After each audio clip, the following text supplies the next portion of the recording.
हम मंदिर क्यों जाते हैं?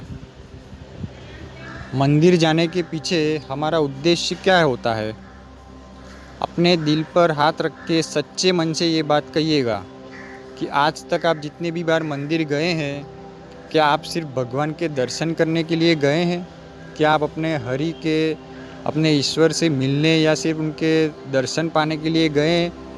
या फिर जितनी भी बार हम गए उतनी बार, हर बार हमने कुछ ना कुछ भगवान से मांगा ही है। लंबी लंबी हमारी डिमांड लिस्ट होती है, भगवान मेरा ये काम हो जाए, भगवान मेरा वो काम हो जाए, मुझे ये दिलवा दे। मेरे आज तक लाइफ में एक भी बार क्या हम भगवान के सामने सिर्फ उसके दर्शन करने के लिए गए? कोई एक भी बार लाइफ में ऐसा हुआ है कि आप भगवान से कुछ मांगा ना हो, सिर्फ आप उसके दर्शन करने के लिए मंदिर गए हो? सच्चे दिल से ये बात कहिएगा, अपने मन पर हाथ रख के सच्चे दिल से ये बात कहिएगा कि आज तक एक भी बार आप मंदिर इस तरीके से गए कि चल मैं आज कुछ मांगूंगा नहीं, मुझे सिर्फ ईश्वर के दर्शन करने के लिए जाना है। मैं ये कतई नहीं कह रहा हूँ कि भगवान से कुछ ना मांगिए। भक्त को पूरा अधिकार है अपने भगवान के, अपने ईश्वर से मांगने का। भक्त ईश्वर से नहीं मांगेगा, अपने भगवान से नहीं मांगेगा तो किससे मांगेगा? भक्त को पूरा का पूरा हक है अपने ईश्वर के सामने अपनी इच्छा व्यक्त करने का, अपने हरि से, अपने ईश्वर से अपनी मन की व्यथा दुख व्यक्त करने का, कुछ मांगने का। लेकिन एक ना एक चीज़ बार बार, हज़ार बार आप बार मांगते रहे हो। अरे उसे पहले से ही सारी चीज़ें पता है, आप ना बोलो, आपके मन में क्या है वो चीज़ वो जानता है। तो फिर बार बार, हज़ार बार एक ना एक चीज़ मांग के क्या मतलब? आप खुद सोचिए।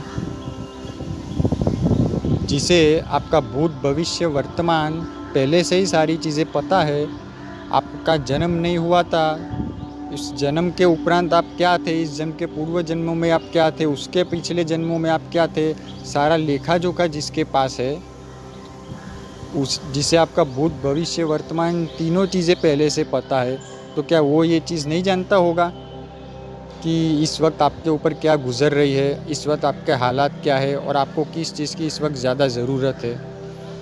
तो आप जितनी भी बार हम जाते हैं, कुछ ना कुछ हम डिमांड करते ही रहते।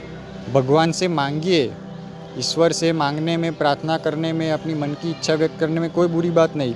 लेकिन एक बार हमने मांगा, 2 बार मांगा, 3 बार मांगा बस। लेकिन जितनी भी बार हम जाए, बार कुछ ना कुछ मांगते ही रहना, 1000 बार एक ना एक चीज़ रिपीट करते ही रहना, बस मांगते ही रहना, ये कैसा, भगवान को भी कैसा लगे?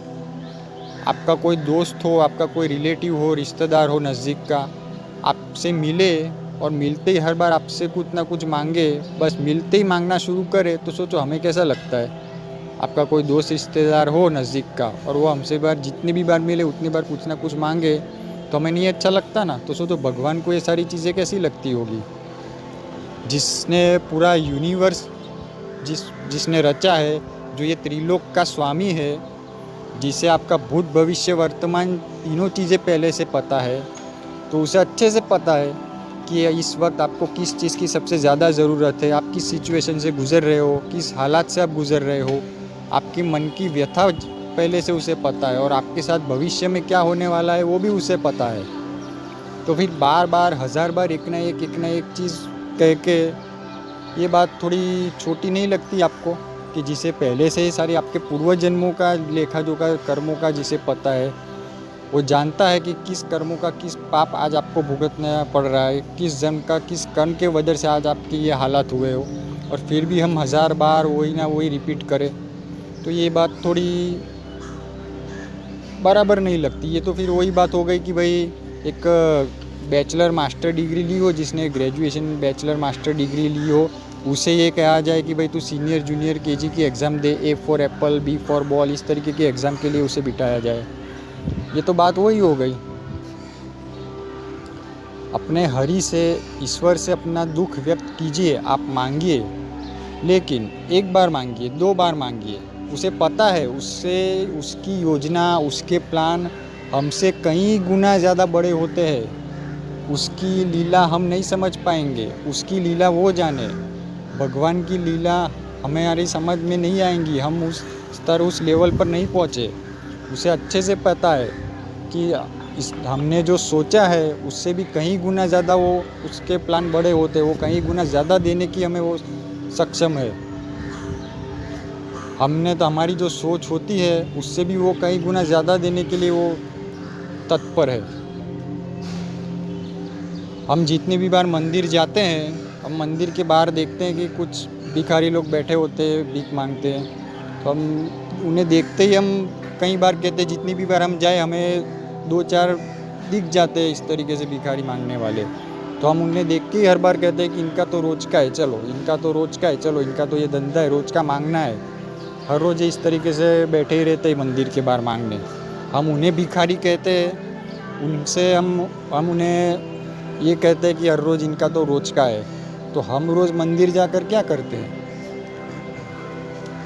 हम उन्हें भिखारी कहते हैं कि इनका तो रोज़ का है, तो हम अंदर मंदिर में जाकर क्या करते हैं हर रोज़? वो मंदिर के बाहर बैठ के भीख मांगते हैं, तो हम मंदिर के अंदर जाकर मांगते हैं। बाकी काम तो दोनों का सेम ही है, काम तो दोनों का सेम ही है ना। वो मंदिर के बाहर मांगते हैं और हम मंदिर के अंदर जाके मांगते हैं। और कहने का क्या कि वो लोग तो देखो बाहर भीख मांगते हैं, हम उन्हें भिखारी कहते हैं, उन्हें भिखारी की हम उपमा देते हैं।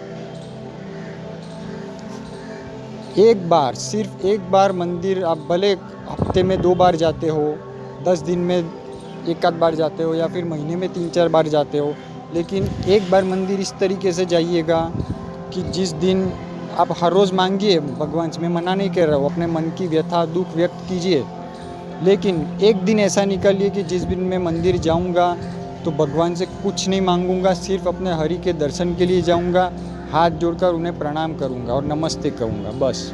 भले आप हर रोज़ मंदिर जाइए, अपना इच्छाएं व्यक्त कीजिए, लेकिन एक दिन ऐसा रखिए कि भाई उस दिन मैं ईश्वर से मांगने के लिए मंदिर नहीं जाऊंगा, सिर्फ हाथ जोड़ूंगा और उन्हें प्रणाम करूंगा और कहूंगा तो उन्हें थैंक यू और सॉरी कहना है। क्यों थैंक यू और सॉरी कहना है?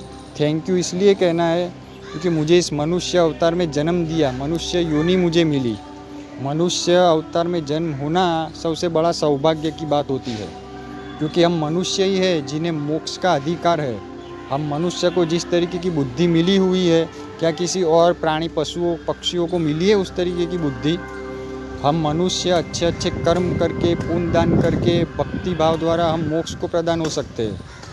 मोक्ष यानी हमें किसी भी अभी ये जन्म मरण के फेरे से हम मुक्त हो जाए, हमें किसी के गर्भ में फिर से जन्म लेने आना ना पड़े, हमें फिर से किसी के भी गर्भ में ना आना पड़े, हम इस जन्म मरण के चक्र से मुक्त हो जाए, इसे कहते हैं मोक्ष। और ये अधिकार सिर्फ हम मनुष्य को ही है। मनुष्य योनि मिलना, मनुष्य अवतार में जन्म होना सबसे बड़ा सौभाग्य होता है, और कोई प्राणी पशु पक्षियों को ये हक नहीं है।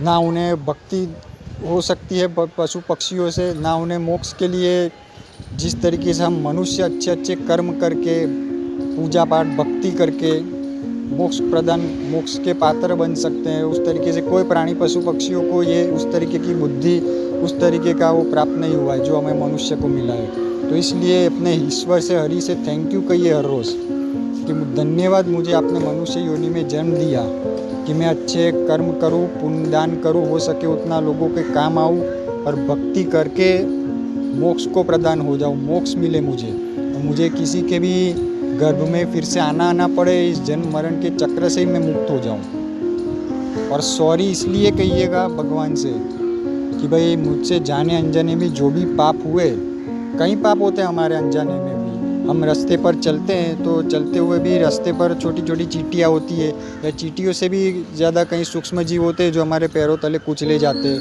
वो हमारे में अनजाने में, जाने अनजाने में कई बार ये चीज़ें हमारे पाप हाथ से हो जाते हैं। तो इस चीज़ों के लिए भगवान से सॉरी कहिए कि भाई मुझसे जाने अनजाने में जो भी पाप हुए उसके लिए मुझे क्षमा कीजिएगा, क्योंकि इस तरीके से हम जानबूझकर तो कुछ नहीं करते कि भाई किसी को मारना, लेकिन अनजाने में भी हम चलते चलते कई बार हमारे पैरों तले इस तरीके से छोटे छोटे सूक्ष्म जीव, चींटियाँ वगैरह कुचले जाते हैं। तो अब इसे एक नियम बनाइए कि भले आप महीने में या 15-20 दिन में जितने भी बार आप जाते हो मंदिर, लेकिन एक दिन आप ज़रूर ऐसा निकालेंगे कि उस दिन आप जाएंगे मंदिर तो ईश्वर से कुछ नहीं मांगेंगे। वो एक दिन जिस दिन बस आपको सिर्फ ईश्वर को प्रणाम करना है और उन्हें नमस्ते करना है।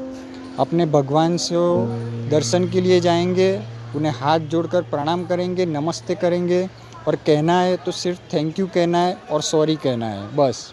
इसके आगे कुछ भी नहीं। थैंक यू इसलिए कि मुझे मनुष्य अवतार दिया, इससे मैं अभी भक्ति और पुण्य का काम करके मोक्ष को प्रदान हो जाऊँ। और सॉरी इसलिए कहना है कि मुझसे जो भी जाने अनजाने में जो भी पाप हुए हो, जो भी गलतियाँ हुई है, उसके लिए मुझे क्षमा कीजिएगा। आशा करता हूँ आज की वीडियो से आपको कुछ ना कुछ सीखने ज़रूर मिला होगा। अगर वीडियो अच्छी लगी तो उसे लाइक एंड शेयर ज़रूर कीजिए। मिलते हैं नेक्स्ट वीडियो में।